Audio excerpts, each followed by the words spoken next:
Hello everyone, स्वागत है आप सभी का हमारे यूट्यूब चैनल पर।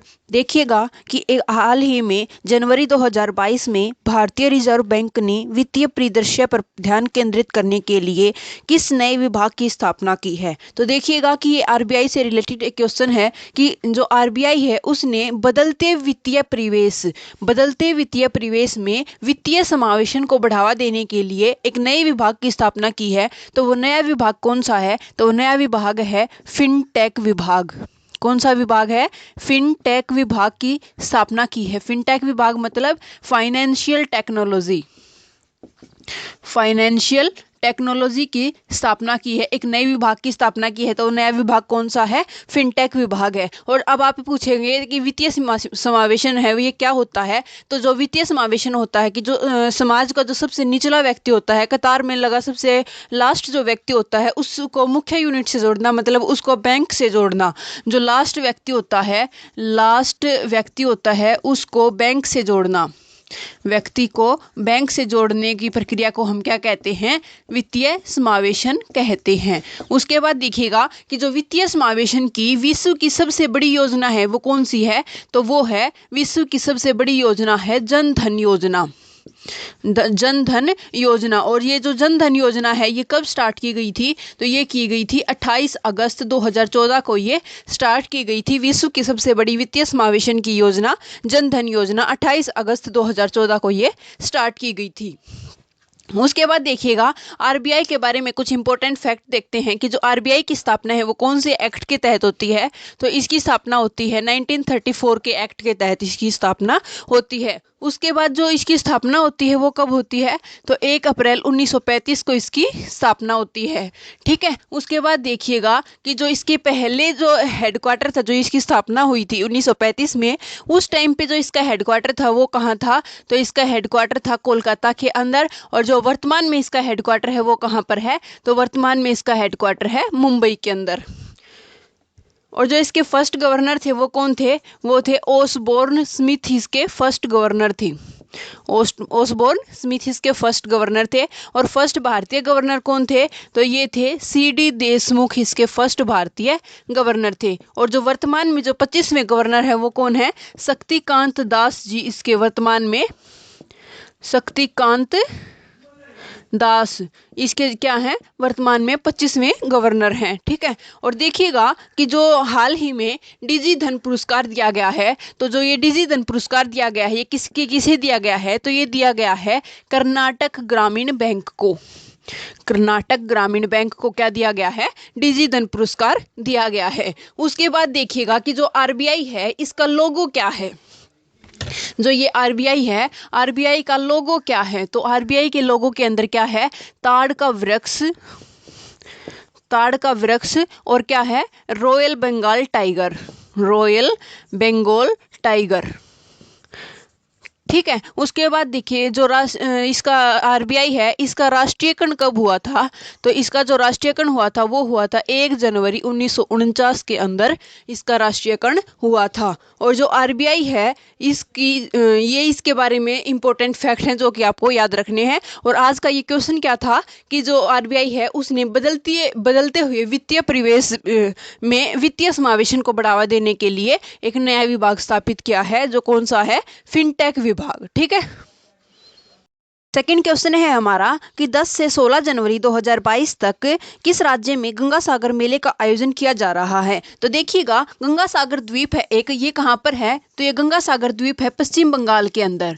कहाँ पर है? पश्चिम बंगाल में है एक गंगा सागर द्वीप। और यहाँ पर मकर संक्रांति के आसपास मतलब 10 से 16 जनवरी तक यहाँ पर कौन सा मेला आयोजित किया जा रहा है? तो गंगा से सागर मेला यहाँ पर आयोजन किया जा रहा है। गंगा सागर मेले का आयोजन गंगा सागर द्वीप पर पश्चिम बंगाल के अंदर किया जा रहा है। ठीक है। उसके बाद देखिएगा कि जो ये अंबुबाची मेला है ये कहाँ पर मनाया जाता है? तो अंबुबाची मेला मनाया जाता है असम के अंदर।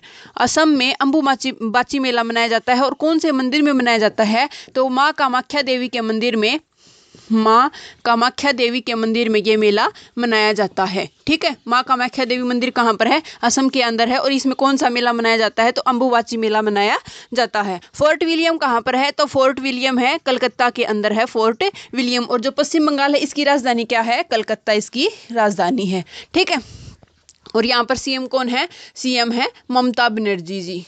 ममता बनर्जी जी यहाँ की सीएम है। उसके बाद देखिएगा कि जो वेस्ट बंगाल है, जो पश्चिम बंगाल है, इसमें कौन कौन से नेशनल पार्क हैं? तो यहाँ पर है जलदापारा नेशनल पार्क और सुंदरवन नेशनल पार्क। यहाँ पर 2 नेशनल पार्क हैं। ऑपरेशन माई सहेली किसके द्वारा चला गया है? तो ये दक्षिण पूर्वी रेलवे के द्वारा चलाया गया है। और ये किस लिए चलाया गया है? तो जो भी सहेली है, जो भी कोई महिला है, ये रेल में यात्रा कर रही है, तो उसके डेस्टिनेशन तक उसको सुरक्षा से पहुंचाने के लिए ये ऑपरेशन चलाया गया है, ऑपरेशन माई सहेली। और ये किसने चलाया है? तो ये दक्षिण पूर्वी रेलवे ने चलाया है। दक्षिणी पूर्वी रेलवे के द्वारा ये चलाया गया है। और जो ये दक्षिण पूर्वी रेलवे है, इसका हेडक्वार्टर कहाँ पर है? तो इसका हेडक्वार्टर है कोलकाता के अंदर, इसका हेडक्वार्टर है। ठीक है। उसके बाद देखिएगा zoological survey of India, JSI की जो जेएसआई का जो हेडक्वार्टर है, ये कहाँ पर है? तो ये भी कोलकाता के अंदर इसका हेडक्वार्टर है। और जो इसकी पहली महिला निदेशक बनाई गई हैं, वो कौन बनाई गई हैं? तो धरती बनर्जी जी इसकी पहली महिला निदेशक बनाई गई हैं। देखिएगा, अब हाल ही में जनवरी 2022 में किस देश में कोरोना वायरस के नए वेरिएंट डेल्टा क्रोन की पहचान की गई है? तो ये डेल्टा क्रोन जो है, ये कोरोना का न्यू वेरिएंट है। कोरोना न्यू वेरिएंट है। क्या है? Deltacron. और इसकी जो पहचान की गई है, वो कहाँ पर की गई है? तो साइप्रस के अंदर इसकी पहचान की गई है। साइप्रस में इसकी पहचान की गई है। और जो ये डेल्टा क्रोन है, ये इसका संधि विच्छेद कीजिएगा तो क्या है? ये डेल्टा प्लस ओमिक्रोन। तो ये नया कुछ नहीं है, इसके अंदर डेल्टा के भी गुण पाए जा रहे हैं और ओमिक्रॉन के भी लक्षण इसके अंदर पाए जा रहे हैं, जिसे हम क्या कह रहे हैं? Deltacron. और जो डेल्टा है, इसका देखिएगा कि जो डेल्टा में इसका जो वेरिएंट था, ये क्या था? तो B.1.617.2 ये था क्या? डेल्टा वेरिएंट था। और ओमिक्रॉन वेरिएंट जो है, ये क्या है? B.1.529 ये क्या है? ओमिक्रॉन है। ठीक है। उसके बाद ये जो ओमिक्रॉन है B.1.529 है। और ये कहाँ से मिला है? इसका जो पहचान की गई है, इसकी पहचान कहाँ की गई है? तो ये की गई है साउथ अफ्रीका के अंदर, इसकी पहचान की गई है। ठीक है। और ये जो ओमिक्रॉन है, ये जो कोरोना का जो फर्स्ट वेरिएंट था, उससे 32 बार अपने आप को ये म्यूटेंट कर रहा है, तो इसीलिए ये बहुत ही खतरनाक है। ठीक है। और उसके बाद जो कप्पा वेरिएंट था, वो कौन सा था? कप्पा वेरिएंट कौन सा था? तो B.1.617.1 ये क्या था? Kappa variant. B.1.617.2 ये क्या था? Delta variant. और B.1.529 ये क्या है? Omicron variant. ठीक है। उसके बाद देखिएगा कि जो म्यूकरमाइकोसिस है, इसे क्या कहते हैं? तो इसे कहते हैं ब्लैक फंगस। और ये किसको प्रभावित करता है? तो ये प्रभावित करता है आँखों को, ये प्रभावित करता है। उसके बाद न्यूमोसिल क्या है? तो ये निमोनिया की वैक्सीन है। न्यूमोनिया की वैक्सीन है। और जो ये न्यूमोनिया है, ये कौन से अंग को प्रभावित करता है? ये न्यूमोनिया करता है फेफड़ों को प्रभावित करता है। मोस्किवरिक्स ये क्या है? तो ये मलेरिया की पहली वैक्सीन है।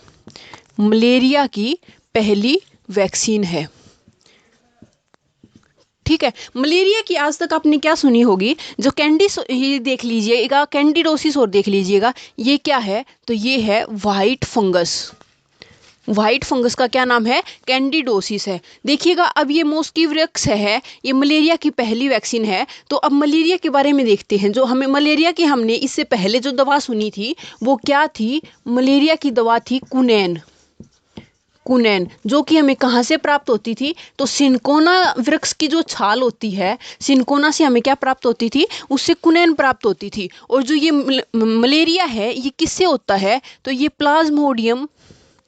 प्लाज्मोडियम प्रोटोजोआ से ये मलेरिया रोग होता है। ठीक है। और मलेरिया के अंदर कौन सा जो अंग है वो प्रभावित होता है? तो इसके अंदर RBC मतलब लाल रक्त कणिकाएं, रेड ब्लड कार्पुसल्स, ये मलेरिया के अंदर प्रभावित होती हैं। और इसकी पहली वैक्सीन कौन सी है? तो इसकी पहली वैक्सीन है मोस्किवरिक्स। ठीक है। चलिएगा देखिएगा, हाल ही में 2022 मेलबर्न समरसेट 1 में किसने पुरुष एकल का खिताब जीता है? तो देखिएगा, मेलबर्न समरसेट टेनिस टूर्नामेंट है ये एक, और इसका हाल ही में आयोजन किया गया है। तो इसमें पुरुष वर्ग में किसने जीता है और महिला वर्ग में किसने जीता है? तो पुरुष वर्ग में जीतने ये खिताब जीता है राफेल नडाल ने ये खिताब अपने नाम किया है, राफेल नडाल ने। और जो महिला वर्ग में किया है तो ये किसने किया है? सिमोना हालेप ने ये खिताब अपने नाम किया है, सिमोना हालेप ने। और पुरुष वर्ग में राफेल नडाल ने और महिला वर्ग में सिमोना हालेप ने। उसी से रिलेटेड देखिएगा कि जो अमेरिकन ओपन हाल ही में 2021 में हुआ था, वो उसमें पुरुष वर्ग का खिताब किसने जीता था? तो ये किसने जीता था? ये जीता था डेनियल मेदवेदेव ने, डेनियल मेदवेदेव ने, मेदवेदेव ने जीता था। और ये कहाँ के रहने वाले हैं? तो ये रूस के रहने वाले हैं। और जो राफेल नडाल है ये कहाँ के रहने वाले हैं? तो राफेल नडाल सर्बिया के रहने वाले हैं। उसके बाद जो अमेरिकन ओपन 2021 है, ये महिला में किसने जीता था? तो महिला में जीता था एमा रादुकोनू ने जीता था, एमा रादुकोनू ने जीता था। और ये कहाँ की रहने वाली है? तो ये इंग्लैंड की रहने वाली हैं। उसके बाद डेविस कप है, जो ये डेविस कप है ये किसका कप है? तो ये टेनिस का कप है। ये किससे रिलेटेड कप है? तो ये टेनिस से रिलेटेड कप है। और जो इसके विजेता रहा है, विजेता देश रहा है वो रूस रहा है। और इसमें उपविजेता कौन रहा है? तो उपविजेता है क्रोएशिया।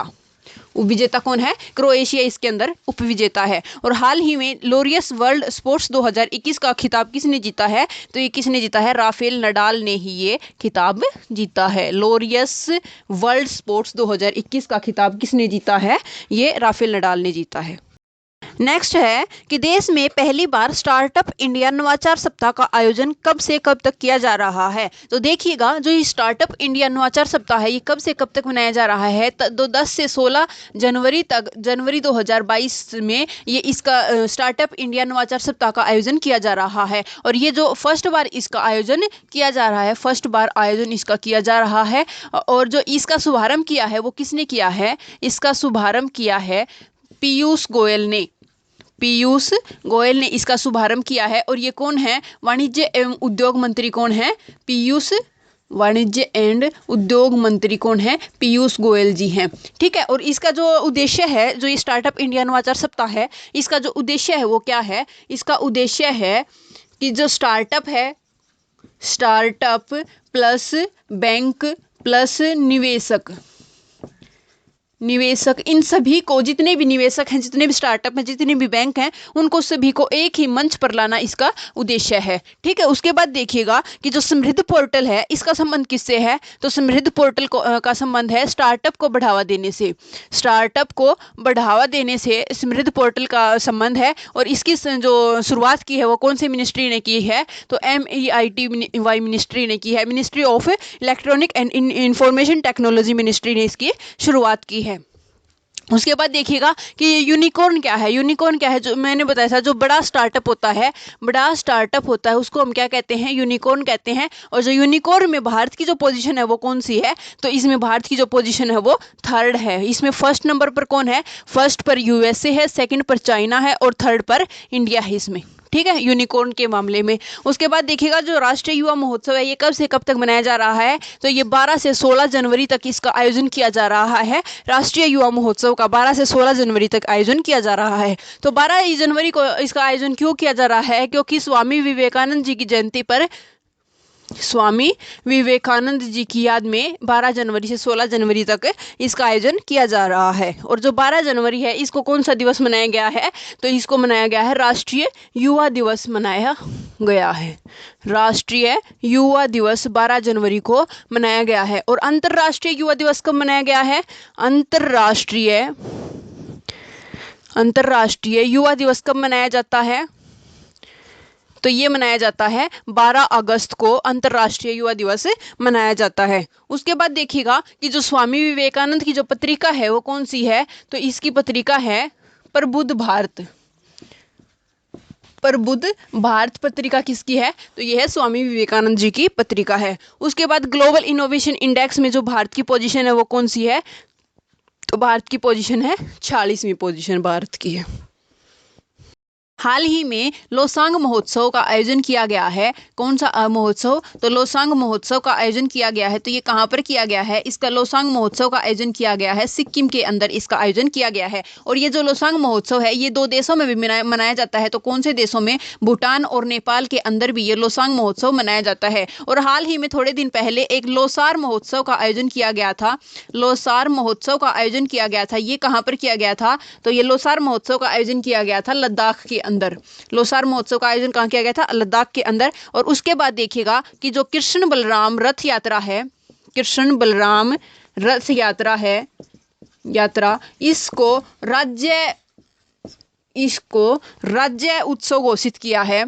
राज्य उत्सव घोषित कौन से राज्य ने किया है? तो इसको राज्य उत्सव घोषित किया है पंजाब ने, इसको राज्य उत्सव घोषित किया है। कृष्ण बलराम रथ यात्रा को राज्य उत्सव किसने? पंजाब ने घोषित किया है। उसके बाद देखिएगा कि जो दुर्गा पूजा है, दुर्गा पूजा कहाँ की है? तो ये वेस्ट बंगाल की है। दुर्गा पूजा कहाँ की है? वेस्ट बंगाल की है। और इसको क्या किया गया है कि जो यूनेस्को की विश्व अमूर्त, यूनेस्को की क्या है? अमूर्त सांस्कृतिक विरासत है, सांस्कृतिक विरासत है जो, उनके अंदर इसको ऐड किया गया है दुर्गा पूजा को। यूनेस्को की जो अमूर्त सांस्कृतिक विरासत है उनके अंदर दुर्गा पूजा को शामिल किया गया है। उसके बाद देखिएगा कि जो बथुकम्मा त्योहार है, बथुकम्मा जो है ये कहाँ पर है होता है? तो ये तेलंगाना से रिलेटेड है बथुकम्मा। हरेला देखिएगा, हरेला कहाँ का है? तो ये हरेला है उत्तराखंड का, हरेला है। और उसके बाद हरेली है, हरेली कहाँ का है? तो ये छत्तीसगढ़ का त्योहार है हरेली। हरेली कहाँ का है? तो छत्तीसगढ़ का त्योहार है हरेली। उसके बाद बांग्ला महोत्सव कहाँ मनाया गया है? तो वांगला महोत्सव कहाँ मनाया गया है? महोत्सव तो ये मनाया गया है मेघालय के अंदर, वांगला महोत्सव को मनाया गया है। ठीक है। उसके बाद देखिएगा कि जो वंदे भारतम है, वंदे भारतम के ग्रांड फिनाले की जो मेजबानी की है वो किसने की है? वंदे भारतम के जो ग्रांड फिनाले है इसका ग्रांड फिनाले है, उसकी मेजबानी किसने की है? तो इसकी मेजबानी की है नई दिल्ली ने, इसकी मेजबानी की है। ठीक है। ग्रांड फिनाले की मेजबानी किसने की है? न्यू दिल्ली ने इसकी मेजबानी की है। उसके बाद देखिएगा कि एक और जो इम्पोर्टेंट फेस्टिवल है वो कौन सा है? राष्ट्र रक्षा पर्व। कौन सा है? राष्ट्र रक्षा पर्व। तो इसका आयोजन कहाँ पर किया गया है? तो इसका आयोजन किया गया है झांसी के अंदर, इसका आयोजन किया गया है। उसके बाद नट संकीर्तन, कौन सा है? नट संकीर्तन। जो नट संकीर्तन उत्सव है ये कहाँ पर मनाया जाता है? तो ये मनाया जाता है मणिपुर के अंदर। नट संकीर्तन उत्सव कहाँ मनाया जाता है? मणिपुर के अंदर मनाया जाता है। और जो फरवरी 2022 के अंदर, फरवरी 2022 में जो डिफेंस एक्सपो है उसका आयोजन कहाँ किया जाएगा? तो इसका आयोजन किया जाएगा गांधीनगर गुजरात के अंदर। गांधीनगर गुजरात में 2022 में, फरवरी 2022 में डिफेंस एक्सपो का आयोजन किया जाएगा। और एक है महाबाहु ब्रह्मपुत्र नदी विरासत केंद्र, महाबाहु ब्रह्मपुत्र नदी विरासत केंद्र। और तो इसका जो उद्घाटन किया है वो हाल ही में हमारे उपराष्ट्रपति वेंकैया नायडू जी ने इसका उद्घाटन किया है। ठीक है। तो ये थे कुछ इंपॉर्टेंट जो उत्सव थे हमारे। और उसके बाद देखिएगा अब नेक्स्ट क्वेश्चन देखते हैं। अब हम नेक्स्ट क्वेश्चन क्या है हमारा कि जो NSO है, NSO national statistical organisation, national statistical organisation या ऑफिस भी इसको बोलते हैं। ठीक है। जो इसने जो क्या है कि जो भारतीय अर्थव्यवस्था है, इसने भारतीय अर्थव्यवस्था को कितने परसेंट जो बढ़ने का अनुमान लगाया है? तो ये इसने अनुमान लगाया है 9.2% बढ़ने का अनुमान लगाया है। उसके बाद देखिएगा कि जो SBI है उसने भारतीय सकल घरेलू उत्पाद को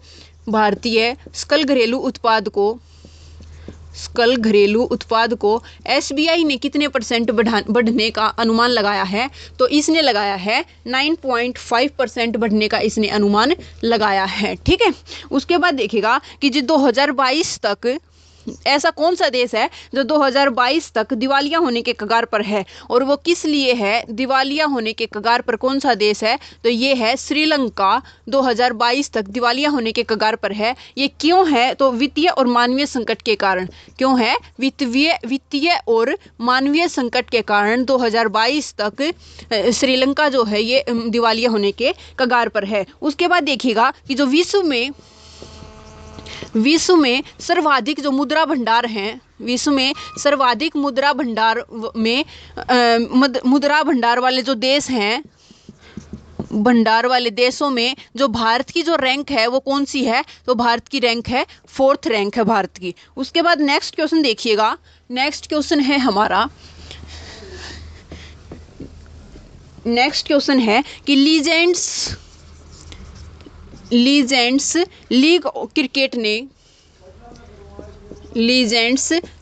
क्रिकेट ने किसको ऑल वुमेन मैच के लिए, लीजेंड्स लीग क्रिकेट ने ऑल वुमेन मैच के लिए ब्रांड एम्बेसडर बनाया है? ब्रांड एम्बेसडर बनाया है। तो ये किसको बनाया है? ये बनाया है झूलन गोस्वामी को। लीजेंड्स लीग क्रिकेट ने ऑल वुमेन मैच के लिए ब्रांड एम्बेसडर किसको बनाया है? झूलन गोस्वामी को बनाया है। और हाल ही में देखिएगा जो क्रिकेटर हैं ऋषभ पंत जी, इनको किसका, उत्तराखंड का जो इनका ब्रांड एम्बेसडर बनाया गया था, उत्तराखंड का ब्रांड एम्बेसडर बनाया गया था। ठीक है, ये भी इंपॉर्टेंट है, ये भी याद रखिएगा। और जो हाल ही में 73वें जो शतरंज के जो ग्रांड मास्टर हैं वो कौन बने हैं? शतरंज ग्रांड मास्टर कौन बने हैं? तो ये बने हैं भरत सुब्रमण्यम जी क्या बने हैं? 73वें शतरंज ग्रांड मास्टर बने हैं। उसके बाद देखिएगा कि जो 11वीं हॉकी इंडिया चैंपियनशिप है, कौन सी? 11वीं hockey India junior national championship है। 11th hockey India national championship है।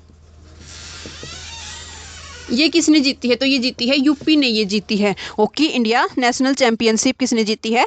यूपी ने जीती है। और उसके बाद अंडर 19 एशिया कप किसने जीता है? तो ये जीता है भारत ने। एशिया कप किसने जीता है? भारत ने। किसको हराकर जीता है? तो भारत ने श्रीलंका को हराकर ये विश्व कप जीता है, अंडर 19 एशिया कप। उसके बाद विजय हजारे ट्रॉफी किससे रिलेटेड है? विजय हजारे ट्रॉफी ये किससे रिलेटेड है? तो ये क्रिकेट से रिलेटेड है, विजय हजारे ट्रॉफी। और ये किसने जीती है? तो ये जीती है हिमाचल प्रदेश ने जीती है। उसके बाद है सैयद मुश्ताक अली ट्रॉफी। ये किसने जीती है? ये जीती है तमिलनाडु ने। और ये किसकी है? ये ट्रॉफी भी क्रिकेट की ट्रॉफी है। डूरंड कप है, जो डूरंड कप किससे रिलेटेड है? फुटबॉल से रिलेटेड है डूरंड कप।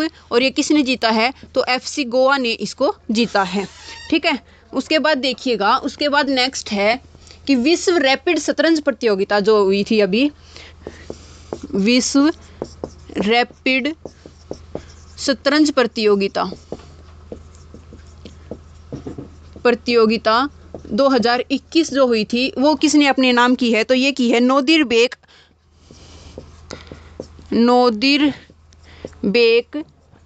अब्दुसत्तारोव ने ये अपने नाम की है। ठीक है, ये भी करंट अफेयर का क्वेश्चन था, हाल ही में ये प्रतियोगिता जीती है। उसके बाद देखिएगा कि जो ब्रह्मोस मिसाइल इसका हाल ही में सफल परीक्षण किया गया है। और ये किन 2 देशों के द्वारा बनाई गई है? तो ये भारत और फ्रांस 2 देशों को मिलकर इस ब्रह्मोस मिसाइल का निर्माण किया है। और इसका जो परीक्षण किया गया है, ये परीक्षण किसके द्वारा किया गया है? तो इसका परीक्षण किया गया है DRDO के द्वारा, इसका परीक्षण किया गया है। और ये कैसी मिसाइल है? तो ये सुपरसोनिक क्रूज मिसाइल है। कैसी मिसाइल है? सुपरसोनिक क्रूज मिसाइल है। क्रूज का सुपरसोनिक का क्या मतलब होता है कि जो साउंड की जो स्पीड होती है उसकी कई गुना जो स्पीड होती है वो किसकी होती है? सुपरसोनिक मिसाइल की होती है। और जो क्रूज का मतलब होता है, इसका मतलब क्या होता है कि दागो और भूल जाओ। ठीक है, ये कौन सी मिसाइल काम करती है? क्रूज मिसाइल किस पर काम करती है? फायर एंड फॉरगेट पर ये मिसाइल काम करती है। फायर एंड फॉरगेट पर मिसाइल काम करती है। तो ये कौन सी मिसाइल है? सुपरसोनिक क्रूज मिसाइल है। और इसका परीक्षण किसने किया है? डीआरडीओ ने इसका परीक्षण किया है। और भारत और फ्रांस के द्वारा ये मिसाइल बनाई गई है। भारत और रूस के द्वारा ये मिसाइल बनाई गई है। और ये ब्रह्मोस मिसाइल है। इसका INS विशाखापत्तनम जो INS विशाखापत्तनम जो युद्धपोत है, उसके द्वारा इसका युद्धपोत में इसका परीक्षण किया गया है। ठीक है, उसके बाद देखिएगा कि जो ये ब्रह्मोस मिसाइल है, इसकी जो स्पीड है वो कितनी है?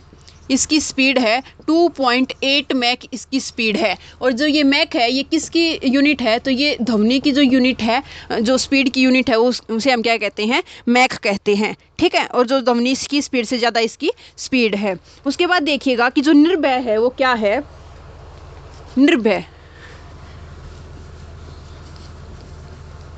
निर्भय भी एक मिसाइल है। निर्भय ये भी एक मिसाइल है, लेकिन ये एक सबसोनिक मिसाइल है। सबसोनिक क्रूज मिसाइल है। सबसोनिक क्रूज मिसाइल है कौन सी? निर्भय। और ये जो निर्भय है ये उससे ब्रह्मोस मिसाइल से बस इसीलिए अलग है, डिफरेंट है कि जो ब्रह्मोस मिसाइल है वो सुपरसोनिक मिसाइल है और जो निर्भय मिसाइल है ये सबसोनिक मिसाइल है। और प्रलय क्या है? प्रलय मिसाइल क्या है? इसका पहली बार सफल परीक्षण किया गया है। प्रलय मिसाइल का पहली बार सफल परीक्षण किया गया है। सफल परीक्षण किया गया है। और ये प्रलय कैसी है? ये सरफेस टू सरफेस वार करने वाली प्रलय मिसाइल है। उसके बाद है जिरकोन। जिरकोन क्या है? जिरकोन एक मिसाइल है जिसका रूस के द्वारा इसका सफल परीक्षण किया गया है। और ये कैसी मिसाइल है? हाइपरसोनिक मिसाइल है। हाइपरसोनिक मिसाइल है। इसका परीक्षण किसके द्वारा किया गया है? रूस के द्वारा इसका परीक्षण किया गया है। और INS विराट क्या है? तो ये INS विराट है। ये ग्रांड ओल्ड लेडी इसका पुराना नाम था। INS विराट का पुराना नाम क्या था? तो ग्रांड ओल्ड लेडी इसका पुराना नाम था। और इसे हाल ही में डीकमीशन कर दिया गया है। हाल ही में इसको डीकमीशन कर दिया गया है। और जो ये कहाँ से लिया था हमने? ये इंग्लैंड से हमने लिया था। ठीक है, और देखिएगा कि जो INS विक्रांत है, INS विक्रांत ये क्या है? भारत का पहला स्वदेशी विमानवाहक पोत है। ठीक है, चलिएगा नेक्स्ट क्वेश्चन देखते हैं। नेक्स्ट क्वेश्चन क्या है हमारा? इसको याद रखिएगा कि जो INS विक्रांत है ये क्या है? भारत का पहला स्वदेशी विमानवाहक पोत है। उसके बाद देखिएगा कि जो ये है गेटवे टू हेल, नरक का द्वार। क्या है? Gateway to hell. और इसे क्या कहते हैं? नरक का द्वार। ये कौन से देश में है? तो ये है तुर्कमेनिस्तान के अंदर। कहाँ पर है? मध्य एशियाई देश तुर्कमेनिस्तान के अंदर क्या है? नरक का द्वार या गेटवे टू हेल। हाल ही में जो सरकार है उसने इसको बंद करने का फैसला ले लिया है। क्योंकि ये कैसे हुआ था? देखिएगा कि ये क्या है? एक खड्डा है। इस खड्डे के अंदर क्या है? हमेशा आग जलती रहती है। वो 50 वर्षों से इसके अंदर लगातार आग जल रही है। और ये क्या है? ये एक गैस क्रेटर है। ठीक है, और यहाँ पर क्या किया था कि अमेरिका ने यहाँ पर ड्रिलिंग की थी। और तभी से ये आग या इस खड्डे में आग जल रही है। और इसीलिए इसको क्या बोलते हैं? नरक का द्वार इसको कहा जाता है। और ये कहाँ पर स्थित है? ये जो खड्डा है ये कहाँ पर स्थित है? तो कराकुम जो रेगिस्तान है उसके अंदर ये स्थित है। ठीक है, और इसीलिए इस जो गेटवे टू है, इस नरक के द्वार को इसका नाम चेंज करके क्या कह दिया गया है? ये कराकुम रेगिस्तान में स्थित है, इसलिए कराकुम रेगिस्तान की चमक इस जगह को नाम दे दिया गया है। और हाल ही में इसको बंद करने का निर्णय सरकार ने ले लिया है। ठीक है, और उसके बाद देखिएगा कि जो तुर्कमेनिस्तान है ये तापी परियोजना के अंदर, जो तापी गैस परियोजना है इसके अंदर शामिल एकमात्र मध्य एशियाई देश है तापी परियोजना में। तो इसमें कौन कौन से हैं? तुर्कमेनिस्तान,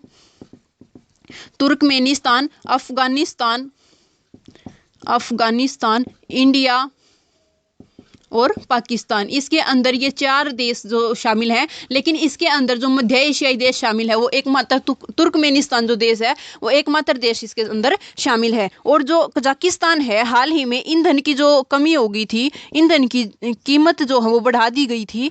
कीमत बढ़ाने से जो आपातकाल की घोषणा हुई थी, बढ़ाने से आपातकाल की घोषणा कहाँ पर की गई थी, तो ये की गई थी कजाकिस्तान के अंदर, कजाकिस्तान के अंदर। और जो कजाकिस्तान है ये एक विश्व का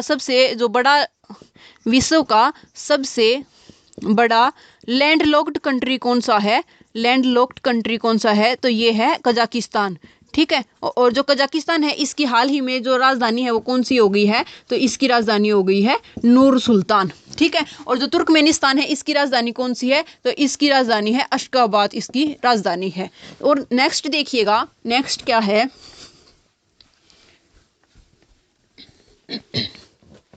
नेक्स्ट है कि जो भारत और उज्बेकिस्तान के साथ, भारत प्लस जो उज्बेकिस्तान है इसके साथ भारत की कौन सी एक्सरसाइज होती है, तो ये होती है डस्टलिक एक्सरसाइज। और ये डस्टलिक एक्सरसाइज है, इसका आयोजन कहाँ किया गया था, तो रानीखेत उत्तराखंड के अंदर इसका आयोजन किया गया था।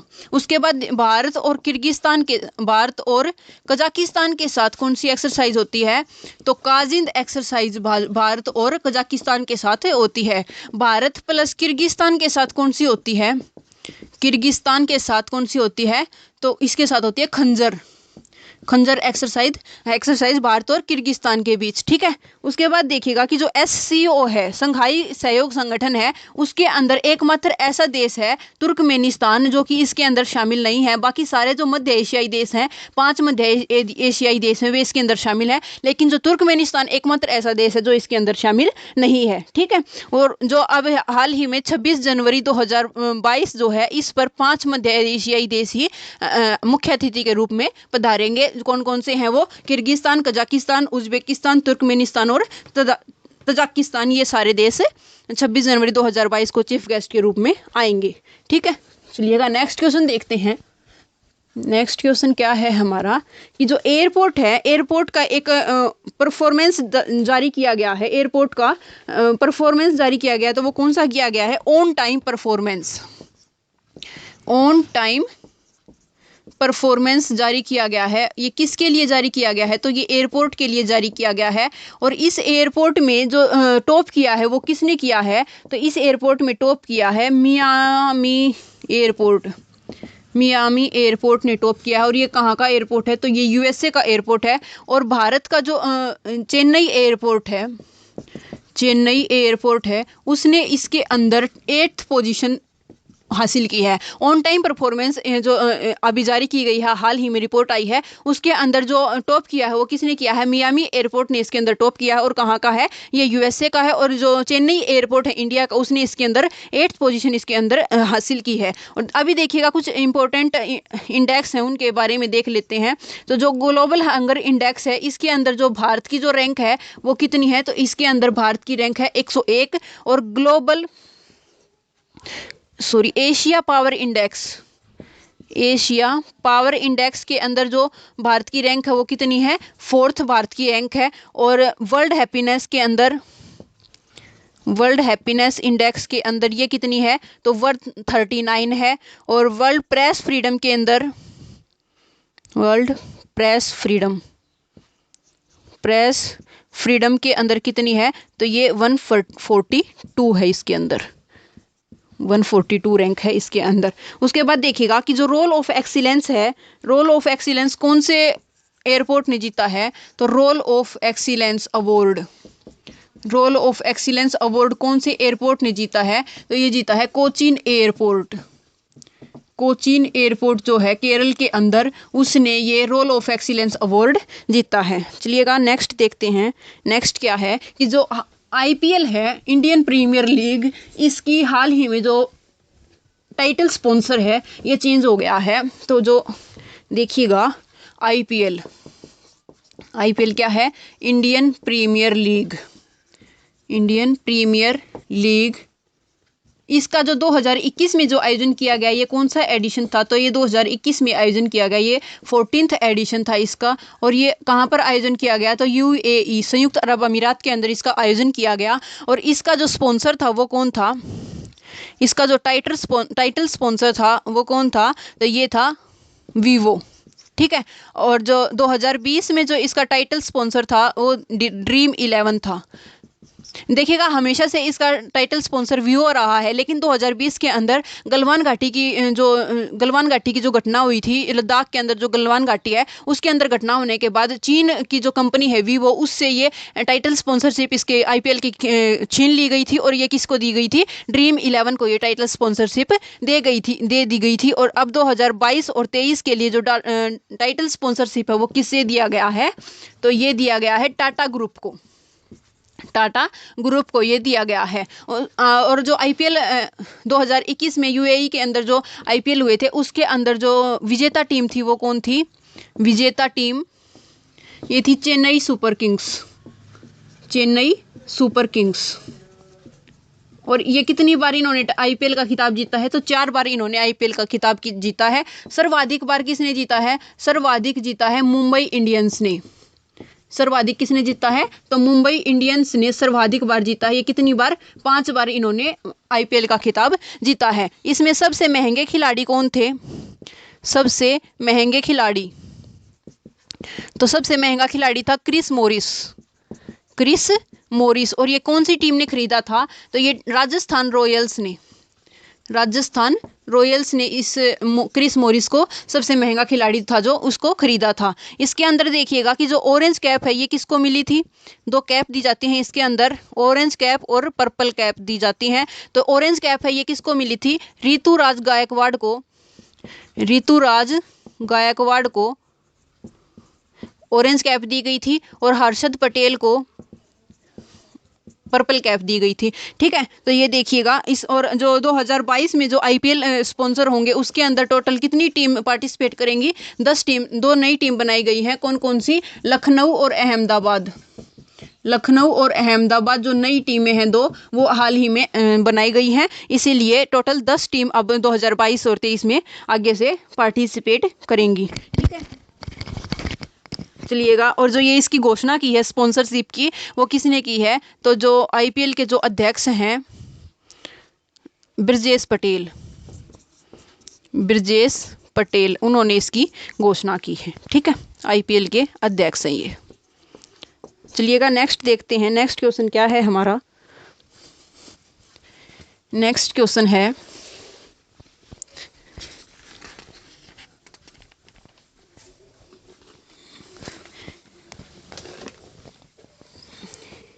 विश्व का पहला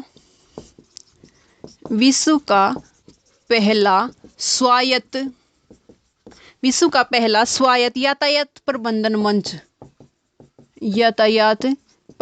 मंच किसने तैयार किया है, प्रबंधन मंच तैयार किया है। देखिएगा ये तैयार करने वाले भारतीय हैं, तो ये किसने किया है, वैभव घड़ियोक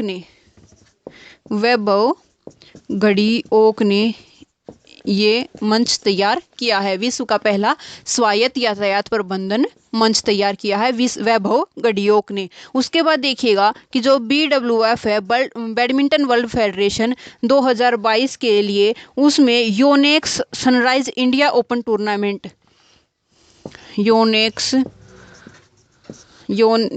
सनराइज इंडिया ओपन टूर्नामेंट ये शुरू हुआ है।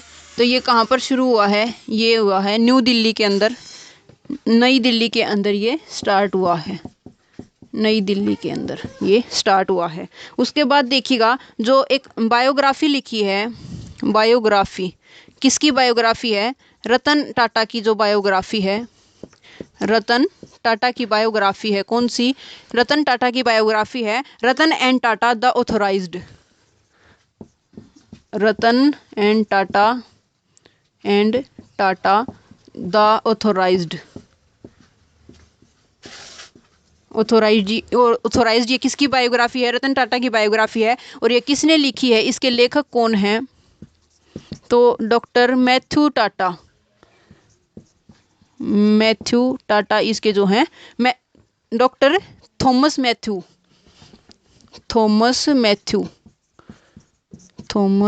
मैथ्यू इसके लेखक हैं। ठीक है, चलिएगा नेक्स्ट देखिएगा, जो 2021 का जो वर्ष गया है उसको 5वां सबसे गर्म वर्ष घोषित किया गया है। उसको यूरोपीय संघ की एक रिपोर्ट आई है, उसके अंदर जो 2021 है उसको पांचवा सबसे गर्म वर्ष घोषित किया गया है। 5वां सबसे गर्म वर्ष घोषित किया गया है। ठीक है, नेक्स्ट देखिएगा, नेक्स्ट क्या है कि जो ऑस्कर और ग्रैमी, ये ऑस्कर की शुरुआत कब होती है ऑस्कर अवार्ड की? 1929 में। और ग्रैमी अवार्ड ये किससे रिलेटेड हैं? तो ये संगीत से रिलेटेड हैं। तो एक गीतकार थी जिनका हाल ही में निधन हो गया है, तो उनका क्या नाम था? Marilyn Bergman. गीतकार थी मर्लिन बर्गमैन, इनका निधन हो गया है। ऑस्कर और ग्रैमी अवार्ड विजेता थी ये। ठीक है, एक ऑनलाइन बीमा प्लेटफॉर्म है। क्या है? ऑनलाइन बीमा प्लेटफॉर्म। ऑनलाइन बीमा प्लेटफॉर्म। ऑनलाइन बीमा प्लेटफॉर्म है रीन्यू बाय। इसका ब्रांड एम्बेसडर बनाया गया है। ब्रांड एम्बेसडर ये किसको बनाया गया है? तो ये बनाया गया है राजकुमार राव को इसका ब्रांड एम्बेसडर बनाया गया है। उसके बाद जो अडानी पावर कंपनी है, इसके सीईओ बनाया गया है। अडानी पावर जो कंपनी है, इसके सीईओ किसे बनाया गया है? तो शेर सिंह ख्यालिया को इसका सीईओ बनाया गया है। शेर सिंह ख्यालिया को अडानी पावर का सीईओ बनाया गया है। और उसके बाद देखिएगा कि जो राष्ट्रीय बाघ संरक्षण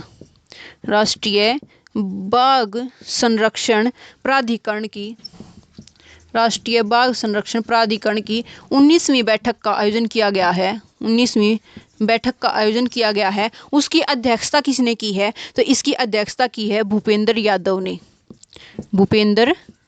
ने। इसकी हमारे केंद्रीय मंत्री हैं भूपेंद्र यादव, इसकी अध्यक्षता इन्होंने की है। राष्ट्रीय बाघ संरक्षण प्राधिकरण की 19वीं बैठक की अध्यक्षता किसने की है? तो भूपेंद्र यादव ने इसकी अध्यक्षता की है। ठीक है, उसके बाद जो IMF है, इंटरनेशनल मॉनेटरी फंड, IMF, इसकी जो चीफ इकोनॉमिस्ट थी, IMF इंटरनेशनल मॉनेटरी फंड, इसकी स्थापना कब होती है? 1945 के अंदर इसकी स्थापना होती है। और इसका हेडक्वार्टर कहाँ पर है? इसका हेडक्वार्टर है वॉशिंगटन DC के अंदर। वॉशिंगटन DC के अंदर इसका हेडक्वार्टर है। इसमें DC का क्या मतलब है? District of Columbia. तो जो इसकी पहली महिला चीफ इकोनॉमिस्ट थी, चीफ इकोनॉमिस्ट, वो कौन थी? गीता गोपीनाथन।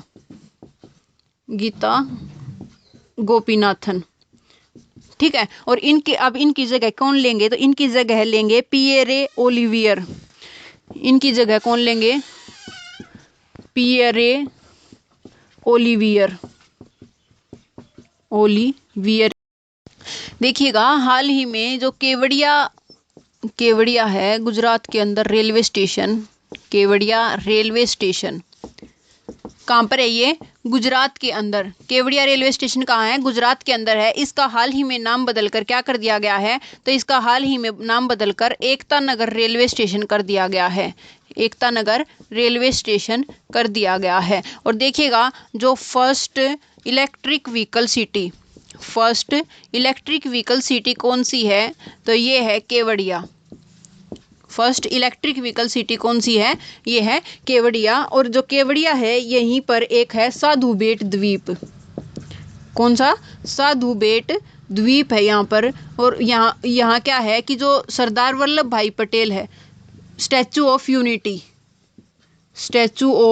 यूनिटी है यहाँ पर। और किसकी याद में, किसकी है ये स्टैचू ऑफ यूनिटी? तो ये है सरदार वल्लभ भाई पटेल जी की ये मूर्ति है। सरदार वल्लभ भाई पटेल की मूर्ति है। और जो सरदार वल्लभ भाई पटेल है, इनको भारत में कौन सी जो उपाधि है वो मिली है, तो लौह पुरुष की उपाधि, लौह पुरुष इनको कहा जाता था। ठीक है, जो सरदार वल्लभ भाई पटेल का जो जन्म दिवस है 31 अक्टूबर को, इसको क्या मनाया जाता है, तो इसको एकता दिवस के रूप में मनाया जाता है, सरदार वल्लभ भाई पटेल के दिवस को। इसीलिए जो इसका नाम है वो क्या किया गया है, एकता नगर रेलवे स्टेशन किया गया है। ठीक है, उसके बाद देखिएगा कि जो हबीबगंज रेलवे स्टेशन है, हबीबगंज रेलवे स्टेशन, इसका नाम बदल दिया गया है। इसका नाम बदलकर क्या कर दिया गया है, तो इसका नाम कर दिया गया रानी कमलावती रेलवे स्टेशन, रानी कमलावती रेलवे स्टेशन। ठीक है, और ये कहाँ पर है, तो ये है एमपी के अंदर, मध्य प्रदेश के अंदर है हबीबगंज रेलवे स्टेशन। उसके बाद है एक जिम कॉर्बेट नेशनल पार्क। कौन सा है, जिम कॉर्बेट नेशनल पार्क, और ये कहाँ पर है, उत्तराखंड के अंदर है। उत्तराखंड के अंदर कौन सा है, Jim Corbett national park, Corbett national park. इसका नाम चेंज कर क्या कर दिया गया है, रामगंगा नेशनल पार्क, तो इसका नाम चेंज कर दिया गया है। नेक्स्ट देखिएगा कि जो माउंट मणिपुर है, जो हेवलॉक आइलैंड है, हेवलॉक आइलैंड, ये कहाँ पर है, तो ये अंडमान एंड निकोबार के अंदर है हेवलॉक आइलैंड। और इसका नया नाम किसके नाम पर कर दिया गया है, तो स्वराज द्वीप इसका नाम कर दिया गया है। किसके नाम पर, सुषमा स्वराज के नाम पर इसका नाम स्वराज द्वीप कर दिया गया है। हेवलॉक आइलैंड कहाँ पर है, अंडमान निकोबार के अंदर। और जो माउंट मणिपुर नेशनल पार्क है, माउंट मणिपुर नेशनल पार्क है, देखने से ये ऐसा लगेगा कि ये मणिपुर के अंदर है, लेकिन ये अंडमान एंड निकोबार के अंदर है, माउंट मणिपुर नेशनल पार्क। उसके बाद देखिएगा कि रोस द्वीप कहाँ पर है, ये भी अंडमान एंड निकोबार के अंदर है। और ये किसके नाम पर इसका नाम चेंज किया गया है, तो सुभाष चंद्र बोस के नाम पर, सुभाष चंद्र बोस के नाम पर इसका नाम चेंज कर दिया गया है। और एक जो हावड़ा कालका एक्सप्रेस है, हावड़ा कालका एक्सप्रेस है, रेल है, इसका नाम भी इन्हीं के नाम पर चेंज करके क्या कर दिया गया है, तो नेताजी एक्सप्रेस इस रेल का नाम चेंज कर दिया गया है। ठीक है, उसके बाद एक बंदरगाह है, कांडला बंदरगाह। कांडला बंदरगाह कहाँ पर है, ये गुजरात के अंदर है। कौन सी है, कांडला बंदरगाह, ये कहाँ पर है, तो ये गुजरात के अंदर है। इसका नाम चेंज क्या कर दिया गया है, इसका नाम चेंज कर दिया गया है दीनदयाल उपाध्याय बंदरगाह, दीनदयाल उपाध्याय बंदरगाह के नाम पर इसका नाम कर दिया गया है। ठीक है, और जो कलकत्ता बंदरगाह है, कलकत्ता बंदरगाह, इसका नाम किसके नाम पर चेंज कर दिया गया है, तो इसका नाम चेंज किया गया है श्यामा प्रसाद मुखर्जी के नाम पर, श्यामा प्रसाद मुखर्जी बंदरगाह इसका नाम कर दिया गया है। ठीक है, चलिएगा फ्रेंड्स, आज के लिए इतना ही, मिलते हैं नेक्स्ट वीडियो में। आपको वीडियो कैसी लगी कमेंट करके ज़रूर बताना, और अच्छी लगी तो लाइक एंड शेयर करना मत भूलना।